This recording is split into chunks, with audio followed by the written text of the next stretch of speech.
RMN Drama presents Kini ang akong suliran.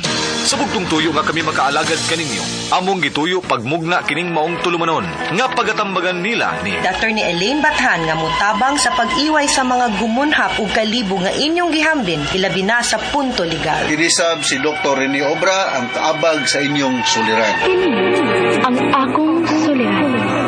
Kini ang akong suliran.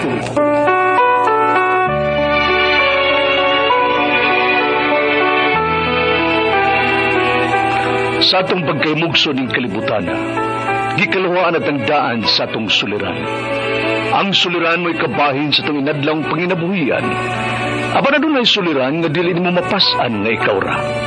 Nagkinahanglan kag katabang aron sa pagsulbad ni ini. Nagkinahanglan kag kahayag na mo'y mulamdag sa imong unahuna. Ug tungod ni ini, natawag kini nga atong tulumanon nga naguluhan. Kini ang akong suliran. Kini ang akong suliran. Mga minugbong duwa nga matapos lang sa usa ka hugna. Mga kinutlog gikan sa mga suwat sa mga minahal namong tigpaminaw. Busa kung aduna kamoy suliran nga naggumon karon sa inyong galamhan. Suwata ka na ug ipadala ning atong tulumanon. Kini ang akong suliran. Aron kabuhatan ka na og duwa sa kahanginan ug pagatambagan sa mga bulawanang hunahuna. Kini ang akong suliran. Kini ang akong suliran. Sinumat ni Teresa Tirul Soria, ubos sa direksyon ni Ingrid Miss Iver Tudaso. Dalit kaninyo sa RMN Drama.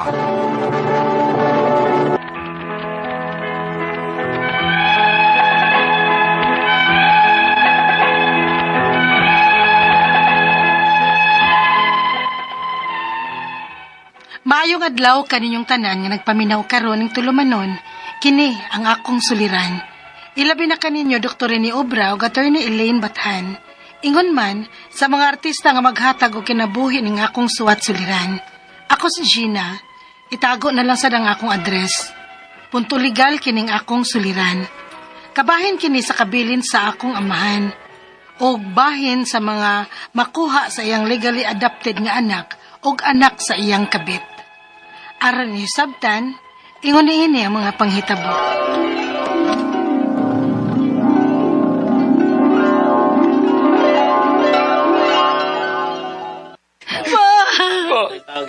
Biyo mo ka, boy. Sarap lang minga. Puwa naman ka. Nak, may importante niya tang istorya. Bahin sa unsa man ma.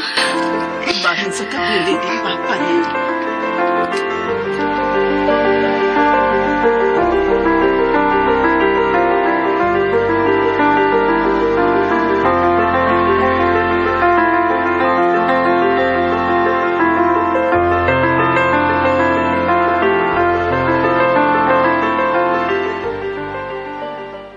Ha?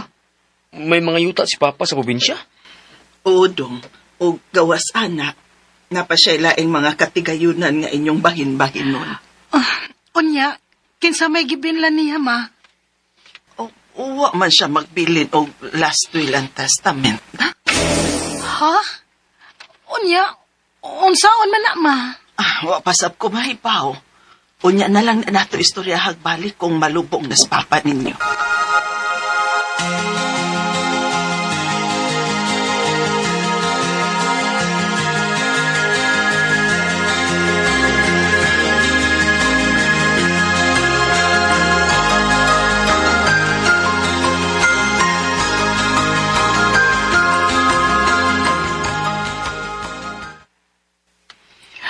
Pahuway sa dayon, Dong Rene. Pahuway sa dayon pa rin eh. Excuse me. Unsay ato? Naibaw ko nga wa mo makailan ako. Ako di si Lloyd. Anak sad ko ni Papa rin eh. Unsa?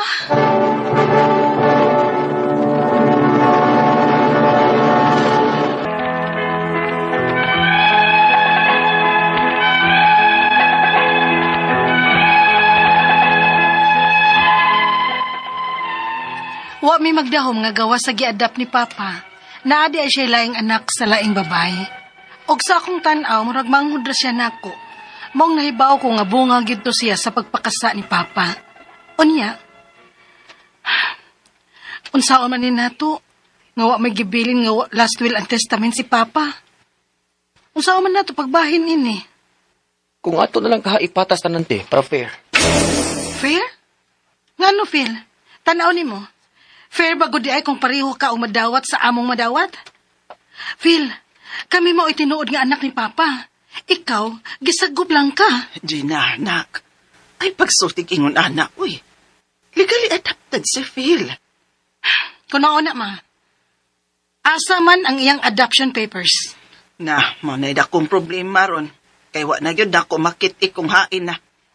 Nya unsaon man ni nato?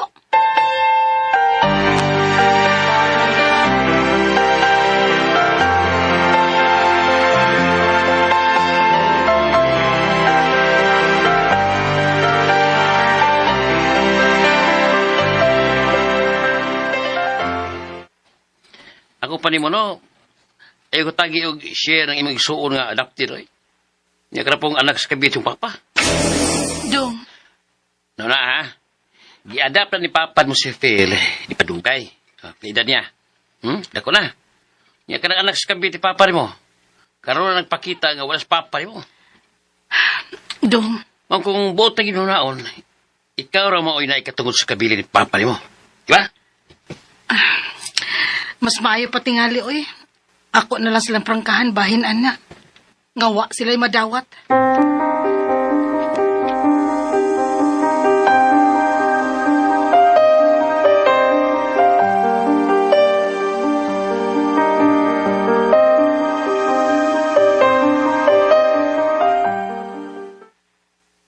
Bisag kamay ti. Wag yun. Phil, dili ka maikog mangayo nga adopted raman ka? Pero legally adopted ko ti. Kung sa balaod, naadyo'y katungod.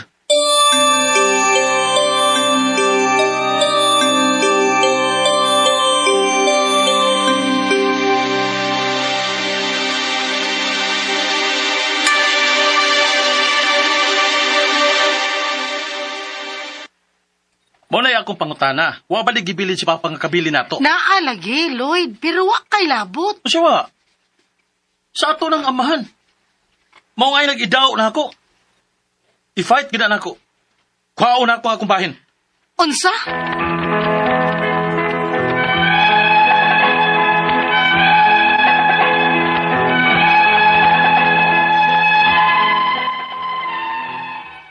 Ang adopted ni Papa ug ang anak niya sa iyang kabit, parehas gyud nga nag-apa sa kabili ni Papa.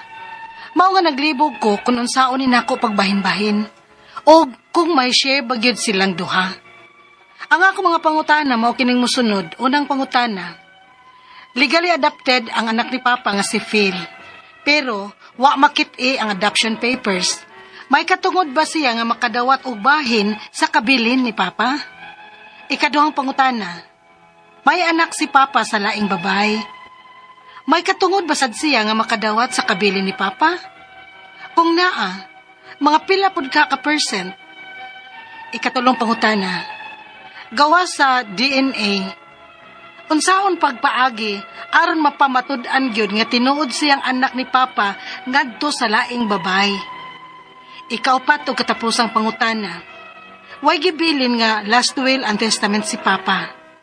Unsay maayo na buhaton bahin sa pagbahin-bahin sa maong kabilin? Palihog, tabangi ug tambagi ko. Kini ang akong suliran, Gina. Mayong adlaw mga sukintig paminaw kini si Attorney Elaine Bathan og ako today, it's me, it's my voice. Akong tingog ang inyong mapaminaw kay punto legal man ang ato ang pagahisgutan karong adlaw, no? Sa tanan nga mga naay legal nga mga concerns, mga emotional nga mga pangutana, question kabahin sa inyong mga dokumento katungod, no? Sulod sa kaminyoon, sa pamilya, isip anak, sa pagpanrabaho, question sa inyong mga kabutangan, no, or inyong katungod sa pag-angkon sa mga properties ninyo, ipadana please ang inyong suwat sa suliran_612@yahoo.com or sa ato ang Facebook account nga kiniyang akong suliran official writers page. Pwede sad atong ipadala sa 3rd floor, Jose R. Martinez Building, Osmeña Boulevard, Cebu City. Please like and follow guys sa tanang wala pa nag-like ug nag-follow sa Attorney Elaine Tantengco Bathan nga official page nako sa Facebook. Lahi na sa ako ang personal account nga Elaine Tantengco Bathan. Lahi man nag-picture. Please like and follow both ug sa kiniyang akong suliran official writers page. Mag-remind ko sa tuang mga pinalanggang suking tigpaminaw ug mga letter senders guys. Dito ra man gyud pwede mapadang inyong mga pangutanag mga suwat sa kiniyang akong suliran official writers page ha. So adto lang nato ipadala. Punto legal ta karong adlaw ang ato ang letter sender taguon nato sa pangalan nga si Gina na naani siyahang kabilin sa iyahang amahan nga naay legally adopted nga anak og anak sa iyahang kabit. Agoy, ka-complicated mag-live sa iyahang tatay. Anyway, mo niya mga pangutana guys. Legally adopted ang anak ni Papa nga si Phil, pero wala makiti ang adoption papers. May katungod ba siya nga makadawat sa kabili ni Papa? Okay, when you say legally adopted, it means to say ni go through siya sa legal nga proceeding or procedure sa pag-adopt sa usa ka bata. Ang ending ani kung ni go through ta sa legal nga pamaagi is this, usara gyud nga ang iyahang birth certificate na ilisan gyud nga ang mugawas nga amahan ang imong papa. That is the only way. Di ka kaingon nga wa makiti ang iyang adoption papers, Gina. Sayon kaayo ni. Kuha dito sa PSA o birth certificate ni Phil. Kung inigkuha nimo sa birth certificate ni Phil, ang mugawas nga papa is ang imuhang papa, yes, legally adopted siya o ang iyahang birth certificate will be the document that will suffice. Birth certificate pa lang, sapat na para mo pamatuod nga anak siya o legal siya nga anak sama nimo. Pariha mo ranking, pariha mo level. Same. Okay? That's the only way. Ayaw na mo hiskutan ng adoption papers. Mahibawaan na ninyo dito sa PSA. Kay kung legally adopted good siya, maugyo na yung magpamatuod. Birth certificate niya.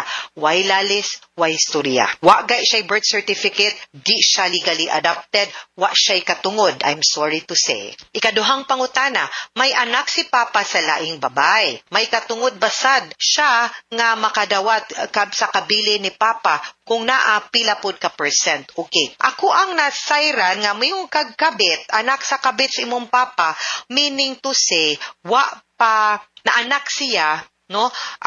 Akong mangi-check good kay murag buhi pa man imong mama, no? So, anak sa gawas ni siyang bataa. Yes, naa siya, but because ang bata is anak sa kabit is considered as born out of wedlock, gawas sa kaminyoon. Therefore, illegitimate ang bata. Di parehas ni mo o di parehas ni Phil kung si Phil legally adopted kay naayangan sa birth, legal, legitimate man mo nga anak. Okay? Pero kaning usa illegitimate na ay katungod but limited, no? Di parehas ninyo nga anak nga legitimate, no? Pila ka percent, one share, no, of one legitimate child mo na iyaha. Ikatulong pangutana, gawas sa DNA unsay paagi aron mapamatud-an ni Lloyd katong anak, no, katong igsuon sa gawas katong illegitimate nga tinuod gud siyang anak ni Papa. Okay, the only way to do it other than DNA is tanawan nato initially kung ang iyahang birth certificate gi-acknowledge siya sa imuhang papa. Because if i-acknowledge siya sa imong papa, then by law, without the DNA to dispute or to refute or to question the paternity, automatic siyang ilhon, no? Ilhon nga tag-iya sa maong tag-iya anak sa imuhang papa. Anak sa gawas, of course, no? Ikaupat o katapusang pangutana, walay gibilin nga will and testament or last will and testament si Papa. Unsay maayo na mong buhaton bahin sa bahin, no? Or pagbahin-bahin sa among kabilin. Then, the only way to do it is an extrajudicial settlement of estate. Ana na siya, no? Nga meaning to say, unta lang, kung magkasinabot lang mo nga mga manag-igsuon, no? Even ang kanang anak ni Musgawas, kung saan nyo pagbahin-bahin, why greedy, everybody knows their place, kibaw, kinsay kabaw mo ba nga ako, legitimate ko, ako, adopted ko, pero kuwang akong papeles, pero atong inon okay, pero giilakas imuhang papa, kamo mo acknowledge po mo, ikaw, anak kas gawas, naatay kanang connection tanan, and unsaon yun ni pagbahin-bahin, and you only take what is rightfully yours, extrajudicial settlement of estate yun na, aron dili magkagubot, no? Unta hinaot, unta inana ang inyuhang pamaagi sa pagsettle sa estate or mga nahabilin sa inyong papa. Kay kung dili gani, aw magkinahanglan yun mong korte, no? Para ang korte mo'y magbuot, no? But again, tanawon yun nato ang katungod.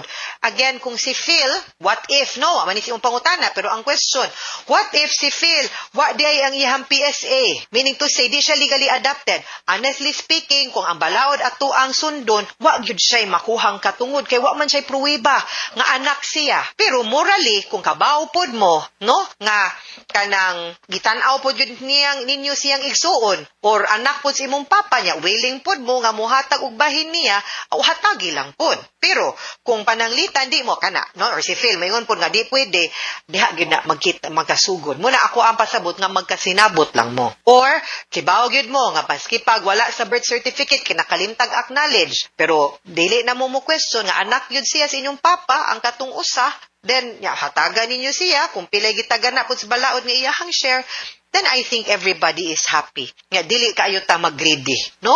Ana lang yun unta ta, guys. Mga sukintig paminaw, hinaot unta nga namoy nakutlo na pagtulunan karong adlaw, kini si Attorney Elaine Bathan. Daghan kayong salamat sa inyong pagpaminaw sa atong tulumanon, hangtod sa sunod nga sugilanon, din higapon sa tuang programa, kini ang akong suliran, gikan sa RMN Production Center, Radyo mo Nationwide. Tatak RMN, daghang salamat, og maayong adlaw.